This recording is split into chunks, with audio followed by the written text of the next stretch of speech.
didn't know Katie Couric had her own show. I didn't know that. She does. Yeah, well, no. Well, it is a question that many of us have asked, but still no one has solved why do smart women go for jerks? That's right. Some women even marry them. But Delvin Yasser and Amy Malloy, is it because they make us feel better about ourselves, or do they actually think that these jerks are going to change? Well, I mean, what do you think? But I think it's saviour syndrome, isn't it? We think we can save them, we think we can cure them, we think we can change them. I thought that was the bad boys, not the jerks. Bad boys, jerks, that, you know, all bunch into the same. And I think, you know, sometimes we can. You know, the jerks, the ones that have cheated before, the ones that don't return your calls. There's something really alluring about them. We all kind of love them. Delvin, do we love jerks?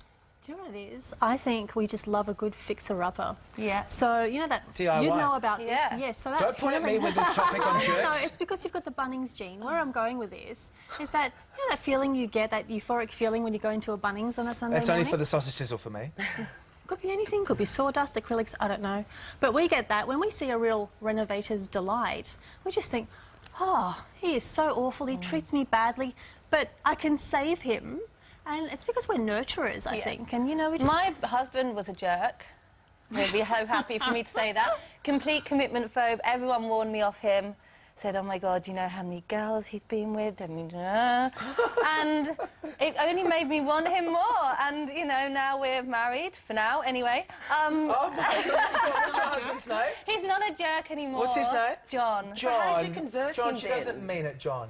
He treated you mean to keep you keen. Because, How did you get him over the line? it's that old cliche, you've just got to wait until they find the one.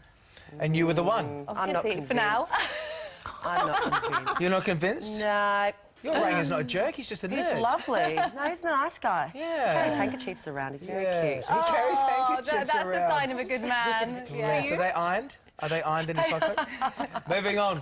A Queensland university has found making friends with your annoying neighbours is the perfect way to stop them being so irritating. So, is this the solution to our neighbourly disputes? Dilvin, no. Why shake a heady? No, I think it could work if... You know, if you live out in suburbia and you're all out there mowing your lawns together and... Nothing wrong with suburbia. Well, no, I live in inner city Sydney, so we don't speak to our neighbours at all, and I've found that whenever we've had conflict, the only time it can get resolved is if we serve an eviction notice. Oh, wow. That's nasty. Straight in there. No. Straight But in first there. I'll go in and say, oh, look, can you please turn your music down? I'll be very nice about it. That doesn't work with everybody, and eventually you end up calling the police. They come a few times, and then a nice little letter arrives in the post. And then once they get that, everyone's friends. Yeah. They're not there anymore. But what if they invited you to the party and said, Well, look, we're that's the having thing. a This is party the on a only Friday good way night? to make Never friends with them happened. so then you can be in the party with them. But, I mean, generally, who's friends with their neighbours? I have to. She's my sister. Well, you're No forced escaping to. that. There's no escaping it. I think it's rare now that people are friends with their neighbours. The only times I've seen my neighbours is when they're locked out and they have to climb over our balcony to get in. Apart from that, you know, keep everything You sure separate. these are your neighbours? I know. He said he was my neighbour. Your neighbour comes knocking on the door. My house is Carrying carrying a plasma TV under his arm. Actually, it's a bit sad, though, don't you think, that we've lost that contact? I mean, it was all about sort of, you know, 10, 20 years ago, you know, keeping an eye on your neighbour's property, you know, Kylie and feeding Jason their were cat. there. Yeah, Craig I McLaughlin think was it's a there. sign of the times, isn't it? And the thought process behind this is that if you're friends with them, you can complain more politely. But, you know, I don't think that's going to work. I think you're just going to feel like you can't make a complaint and you just have to kind of put up with their noise then, and then no one's happy. But then when you go away, your neighbour could look after your house, keep an eye on it, make sure that it's all right. Now we don't have that anymore. No. No, and it Those depends days are gone. Yeah, and it depends what life stage you're at. So I've got a small child, so they could be inviting me to their party every Saturday night, but I can't go.